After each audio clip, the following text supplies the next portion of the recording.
Good morning. Good morning. Good morning. My beautiful Michaels, how are we doing today? Hello. It'll be less confusing with a singular will with a single L than last week. But that was fun. There's a couple of times I tried to interrupt and be like, wait, he's talking to the other Will. We have a guest. I'm not that important today. But no. Wipeout winner. Wipeout winner. I love that. That was a highlight of my week. I was like, man, I interviewed someone from Wipeout. You watched it afterwards, or you're I still have to do it. I still want to watch it on YouTube. I've seen it. Yeah, I've known that for years, and I try to tell everybody I know. So epic. Well, a lot of exciting stuff this week happened. Week 3 in Mexico for me.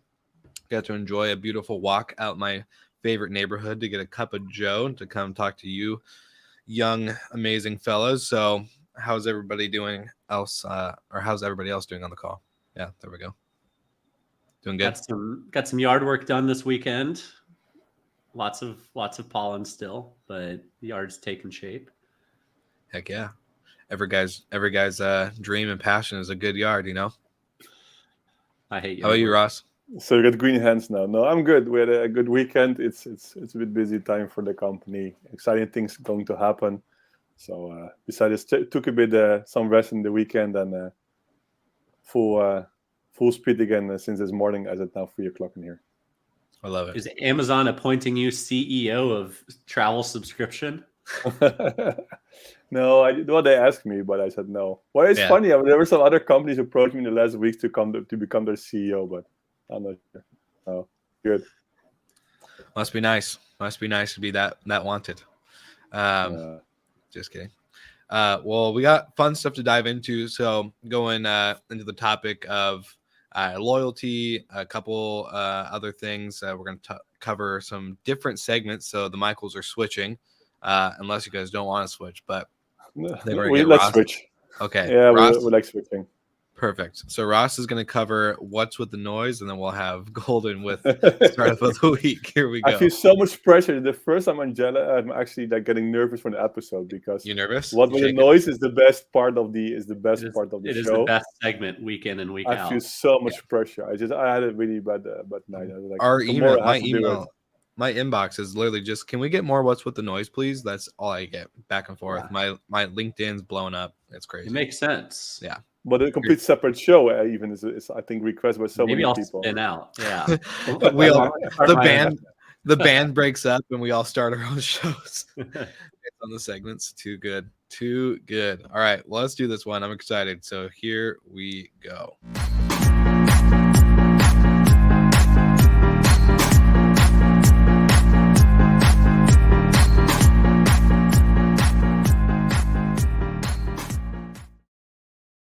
Hi, Grandma. Good to see you. Okay, I have to start the same like other Michael does. It was actually nice to take this topic once, even though I feel huge pressure on me because, as we just shared, it's I think the most popular segment of the show. There's some exciting news. AirDNA is sold. The private equity firm Alpine acquired AirDNA. Details are not there. I tried to find some information. I guess the expectation probably will be around 70-90 million if you look at the acquisition price. If somebody knows more information, feel free to share. That's a bit expectation. What is impressive, the founders actually never raised money, which means they're 3 founders actually, so they can share a quite nice amount with 3 of them. So well done, guys, of AirDNA. It seems actually that the data is getting really popular. You see that they actually follow the data is the new follow the money. You saw that, of course, OTA Insight. Actually, they acquired the company. You see now, of course, this nice transaction which is done by acquiring AirDNA. So guys, well done. And indeed, let's see what's going to happen more in the space of data.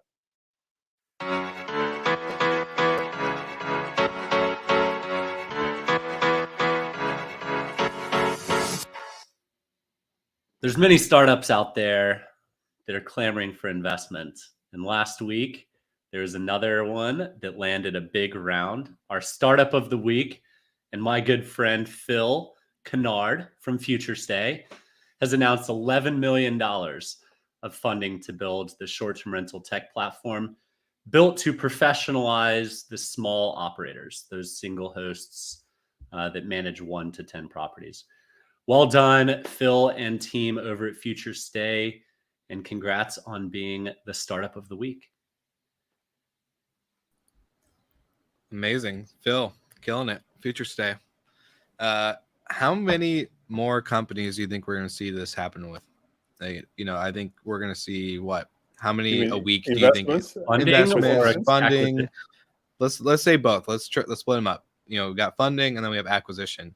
So how many a week do you think we'll find, within the next quarter? I'll say investments you see. I would say around two per week in the travel space. Just a bit. If you look a bit now what's happening, like normal rounds, a bit, just say 1 million plus. I would say maybe two per week. I'd say acquisitions. I think that's a fair. I'll say a half of one per week. So tons of seed rounds. One every other week. And then an acquisition, one a month. One a month. I think we're going to see a lot more acquisitions, which is more than we've seen in the past. True. Just gonna happen some, Just this month we've had 2. So some of it's a bit cyclical. You don't see a whole lot of acquisitions being done, in certain times of the year. Just the ebbs and flows of business. So,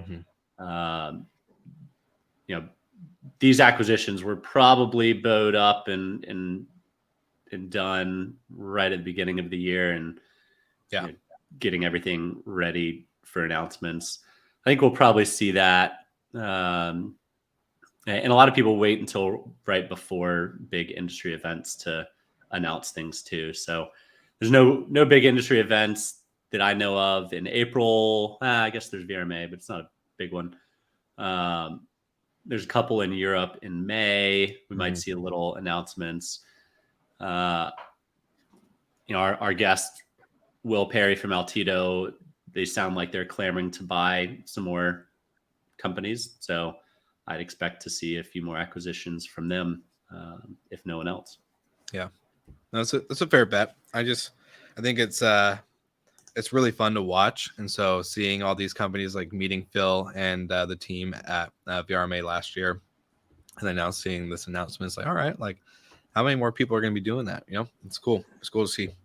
What Hospitality FM going to be acquired this year already?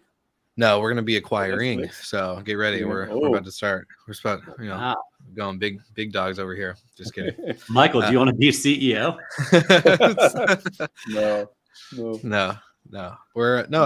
not. I've dabbled, and Golden knows this. I dabbled with talking about possibly doing investment, but I think I got some different ideas after some good conversations. So I'm learning to listen from the pros who've done it, and got the pros and cons from it. So we'll see what happens. But anyways, enough about me.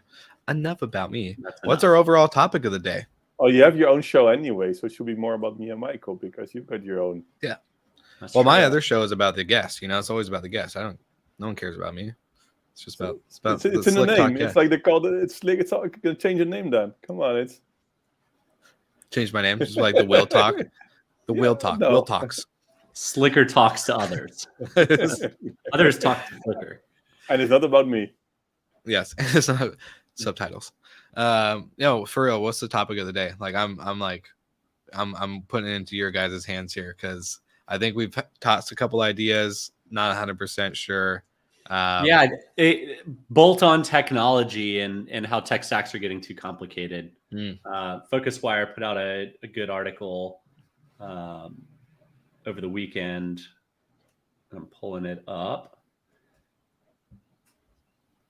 Are you beating me to it? Well, I was gonna say I got the headline right here. Yeah, so go modular or go home, and it's a topic. I actually did a chat for Breezeway and their Elevate event last week or 2 weeks ago. Yeah, and it was a similar topic where you've got tons of technology that can solve virtually every pain point in your business. The problem is how it works with your business. Yeah. And FocusWire did a nice little piece of how tech companies have to build modularly. So bolting on to the existing tech stack is the right way to go. But the challenge is that there's so many PMSs, there's so many vendors, there's so many integrations that you could have an integration army of thousands of engineers and you could not get every integration done, plain and simple. And so I think the industry has to either consolidate or it has to get better at either having middleware or some sort of common language that everyone uses to make it more attractive for the end customer. Because at the end of the day, I personally hate technology in general. I hate having 10 different logins and having to put pieces of data in this, and that. And if it doesn't all just talk to one another, it's more trouble than it's worth. And Focuswire nailed it, that if you can't be modular, then go home. Like, just wrap it up, call it a day. Well, it's the standards, and we had it in a previous episode. Within Bidroom, of course, we connect to many channel managers, and you see how much hustle and work it is all the time the same, right? You got certifications, and they have different standards.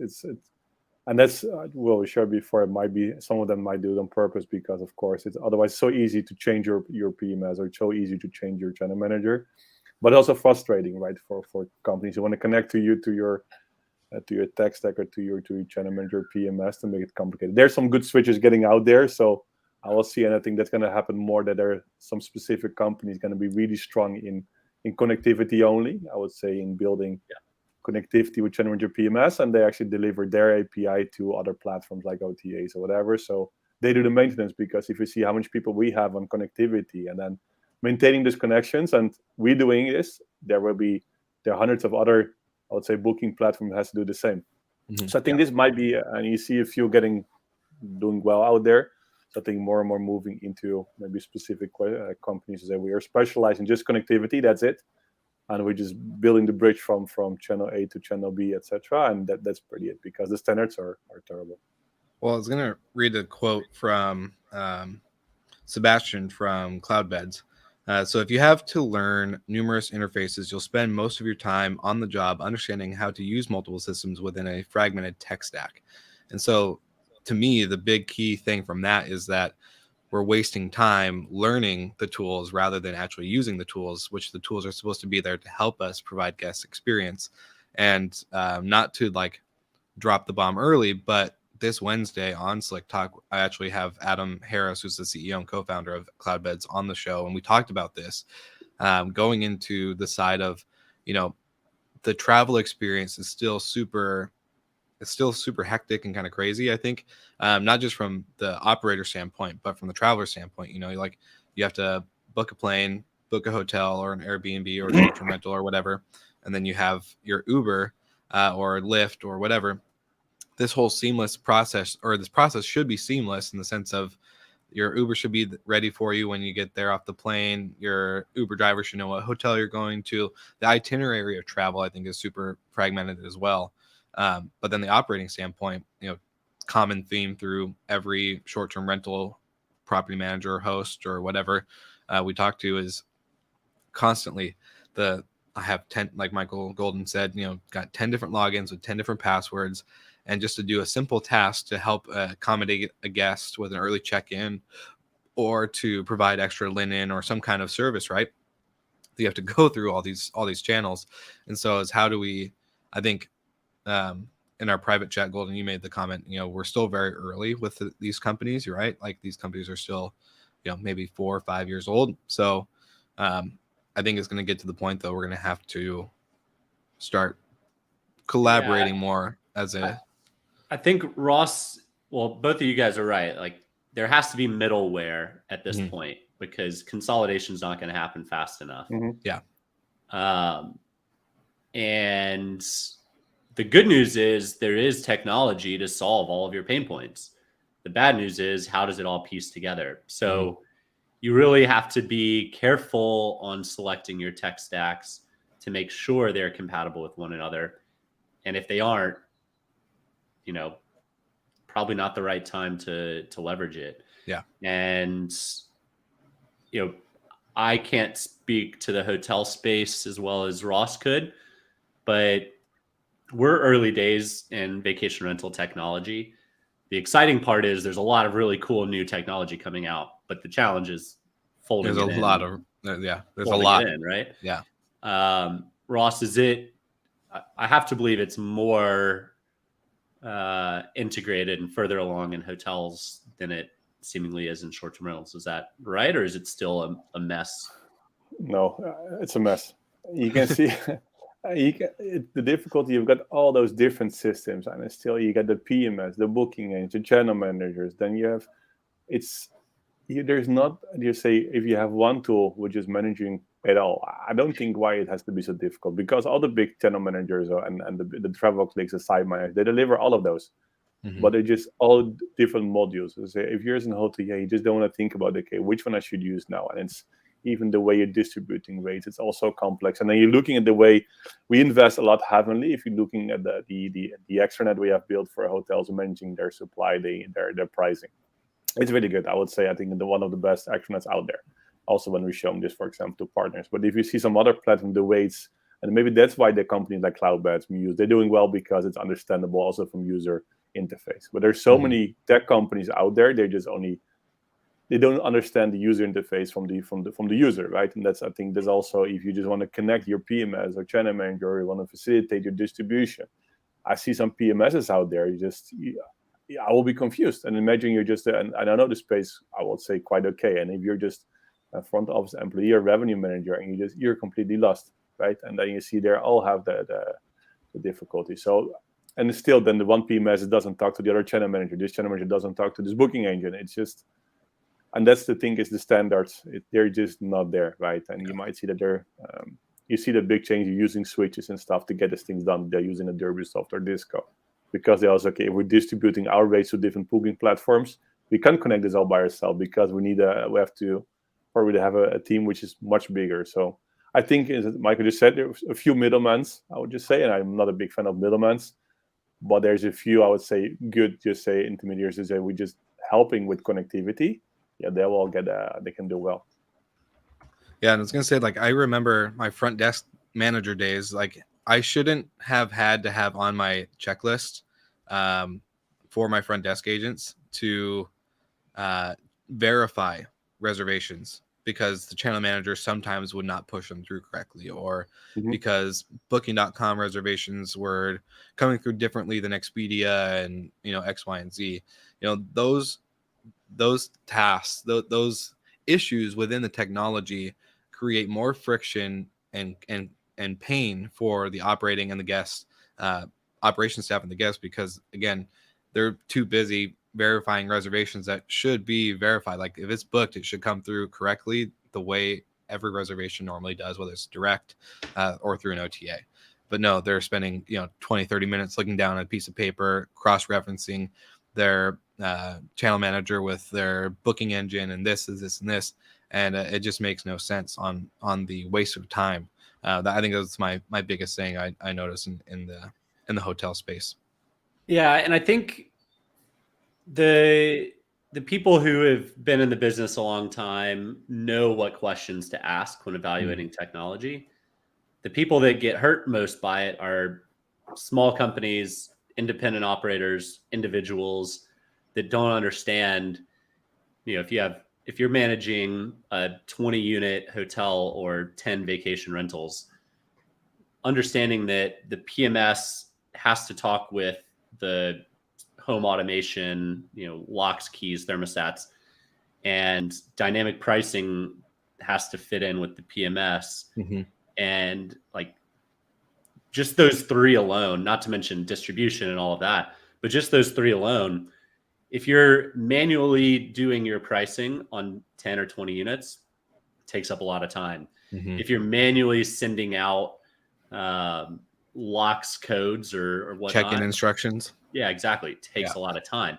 And unless you've been in the industry and you know that like these are the important steps that you have to get right and have to automate, then you could pick the wrong tech stacks, and then you're wasting time learning this and then realizing all the struggles it has, and then getting a new one and getting out of a contract and getting in a new contract.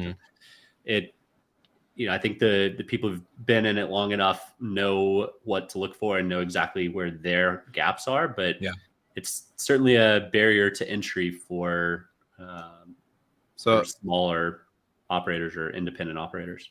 So I have a question for you guys then on that. But if you have another comment, Ross, go ahead. No, ask your question, Will. It's more or less I was like, okay, then if the operators that have been around for a while, right, they understand these questions asked, they know what to look for, they know their pain points, they know their must-haves, their things that they're willing to kind of sacrifice a little bit because they already know how to operate around it or something like that. They have that information. So how do tech companies or companies like HFM or whatever get in front of these new operators that are just joining the industry, that these people have no idea about the inner circles of how certain tech platforms work? How there's a endless amount of educational content out there as well. So how do you get in front of that? How do you prevent that barrier to entry to be a complete dumpster fire? It's probably a bit aspirational, but having the ideal tech solution as a single package and then each of those vendors promoting that package is probably the best path. If NoiseAware teams up with this PMS, this pricing, this home automation, this distribution, and it all works, like you invest a lot to make that group work seamlessly, then I think you can attract a lot of business. And then you'll see pods, right? You'll see us in this group and then the competitor in that group. And then people are just evaluating the entire stack. I think that is a place the industry needs to and probably should go to. But I mean, you'll see at NoiseAware, we're not out there partnering with everybody. It's not a strategy of ours. There's other, one of our competitors every week, new announcement, right? But having deep, real rooted partnerships are way more fruitful than surface level press releases. What are your thoughts, I Ross? agree there. I fully agree there. I think you will see a few companies, okay, we're just integrating, we're taking care of all the difficult work, we're integrating several services, and just you take one solution and that's it. That's the one contracting party. And what they do, they're just contracting like different vendors. Indeed, what Michael said, with even though it's a NoiseAware or a revenue management system or PMS or whatever, he's like, I have one party, which is actually, this is my point of contact in case there's something, and they're taking care of all the integration, maintaining the integration and everything. And I think that will go this direction. I hope so, because connecting and maintaining also relationships, and indeed what you just said, logins with other different suppliers, you will make yourself crazy. So, and to choose the right party, we just discussed as well. I think a few weeks ago we had a startup. Was it Exportech? I think a new company. It's okay, you can just actually make some searches. You can compare actually tech stacks. I do believe it's two ways, right? And I think it's like, or some hotelier just love to do it. I want to build everything by myself because it's kind of his passion, and it will be huge. But I don't know why you want to do it, in my opinion. But there might be people say, I just like to pick it all by myself. Some people just want to build their house, to do everything by themselves. They just love this part, right? It's okay, I will take care of it. I want to pick everything individually. And this is okay, I will take an architect, and they take care of everything. I think that will be the approach. I think you will have two groups. I think especially for the whole tech stack, eventually, indeed, what Michael said, you'll have one company. Of course, you get a few out there. Some of them also sponsoring our show, but you got some companies, okay, we're integrating as much services as possible. We maintain the relationship, and you have a complete solution.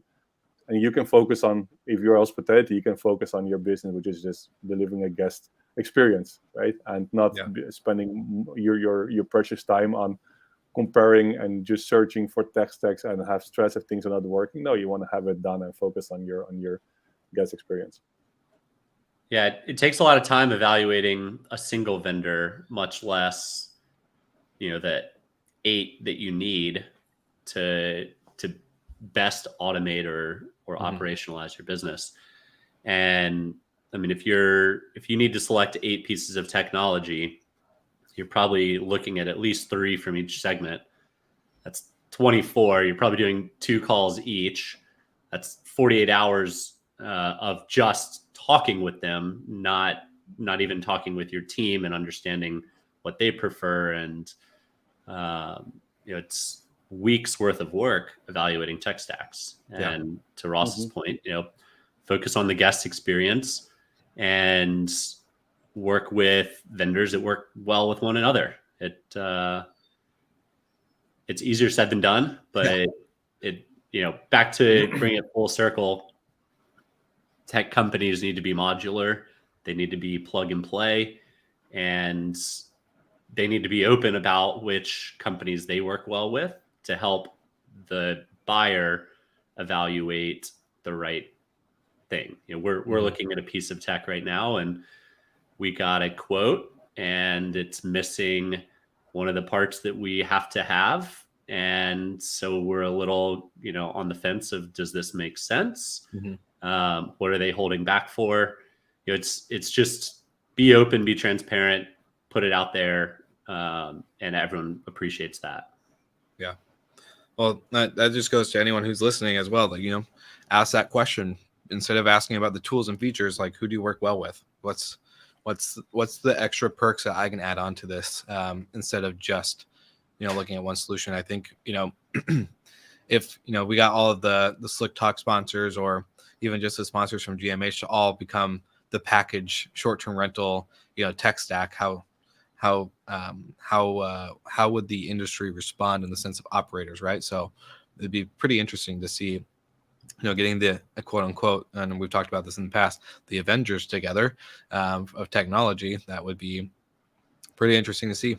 So I'm curious, and maybe we can find out how many tech vendor, how many vendors and to say a vacation rental property has, and the same compare with a hotel. I'm pretty curious, but you've got so many licenses and so many agreements, and that's tough, right? So I'm pretty curious if we can find out. It would be nice to discuss. And if you have indeed what Michael said, 8 or 9, which do you really need, or do you need more, or do you need less, right? And or how can you consolidate them, because maybe indeed it does make sense. And yeah, it'd be a good question, good information to find out.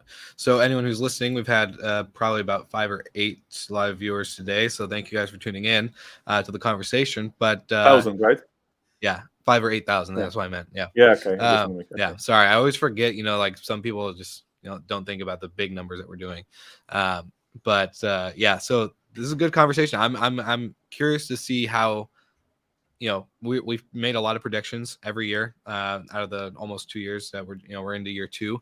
So we've done a lot of predictions on the show. A lot of them have come true. And so maybe this is a good one to watch and take note of. But other than that, I think, yeah, probably a good thing to keep note of. So anyways, good seeing you guys again this week, and I'll see you all again next Monday.